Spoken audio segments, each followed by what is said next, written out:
Hello. Two topics for this week's editorial, one dealing with leaks and the other dealing with sports. First, the WikiLeaks fiasco, in which secret communications between the U.S. and several of its allies have been leaked to the public, to the embarrassment of many people involved. A society such as ours that prides itself on being open always has a conflict about what needs to remain secret and what can be made public.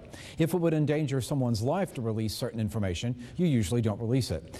While I don't condone the release of secret materials that have been appropriately kept secret, I also know that many state, local, and federal agencies will fight tooth and nail to keep even tiny details secret just because they can. It wouldn't be so bad if the WikiLeakers were leaking material from every nation like Russia, China, Iran, North Korea, and many dictatorships, and not just the U.S. and its friends. If those other countries' secrets are not outed, then it makes the U.S. look like it's the worst about saying one thing publicly and saying another thing privately when that may not be the case. The fact that we have the technology to communicate with our allies in this manner should not mean that we and we alone are singled out just because the people at WikiLeaks can't or don't want to get the same types of information about more closed societies. On an entirely different matter is the court battle over which AAA high school football teams in West Virginia should be allowed to play in the championship game.